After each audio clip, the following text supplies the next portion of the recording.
Dave Revsine, Gerry Dinardo, Howard Griffith on the final stop of our preseason tour in 2013, Iowa City, Iowa. The Hawkeyes coming off a disappointing 4-8 campaign. You'll be able to see the entirety of our show on Iowa on August the 25th. But, guys, a sneak peek on that. What will it take for Iowa to get back to being a good, solid, competitive team again this year? Play to their strengths, and I would say that their strength on offense is their offensive line, their running backs, wide receivers, but they have to be explosive on offense as well to get back on track, and that's going to have to come from the quarterback position. If they don't settle in the quarterback position, and if they don't get good quarterback play, there's just not much margin for error, Howard. So the quarterback position, undecided yet, but it's obviously going to be critical. Consistency is one word that comes to mind, is what they need to be able to do. If they're not able to make some of those explosive plays down the field in a consistent manner, they're going to have to be able to continue to move the football. So it means they need to have success on first and second down, and then third down being a manageable situation, so it's just not a pass rush drill. So now you're keeping the defense off guard, and you don't know whether it'll be a run or a pass. It's interesting because we talked to two players, Mark Weissman and Anthony Hitchens, and they both mentioned that word, Howard, consistency, which gives you a sense there might be someone in the front of the room using that same word too, right, guys? In terms of the explosiveness of this team, this was a real issue last year. They just didn't have a lot of big play threats on the flank. They weren't very explosive in the run game. Do you see the potential to improve on that this season?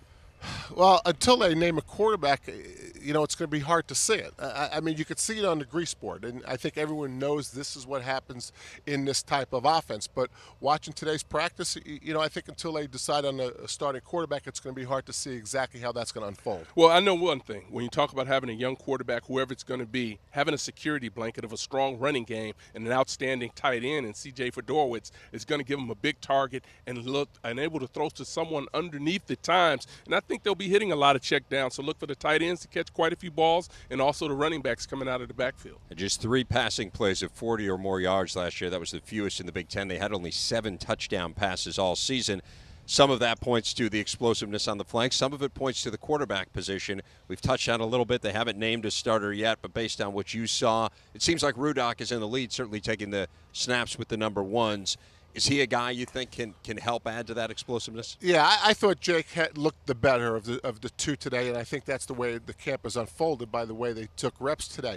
But as Greg Davis says, until you get in the game situation, you never know about a first-time starting quarterback, because a quarterback is not live, meaning that they protect him during practice. They don't protect him during the game. Right. So if it is Jake, Beathard could be in the mix if it doesn't unfold during the game the way they want it to. I think ultimately the guy that takes care of the football, doesn't put it in harm's way, doesn't put it on the ground, can move the team reliably up and down the field, is going to be the guy who not only is going to win, but is going to be the guy that's going to be able to keep that job moving forward. Defense kept them in games last year. They have a lot of experience back. Do you feel like that'll be the theme of this year again, solid defense? Yeah, I think they'll continue to get better. They're going to have a healthy defensive line, which is going to be critical. You look at the linebacking play, they're unbelievable. This is an outstanding group, probably could be one of the best in the conference, at least in the top 2, in my opinion. So when you have players in that front 7 that can step up and make plays, you start to feel good about it. But they're still going to need some guys that can show that they can rush the passer, that can get out there and make plays that command a double team.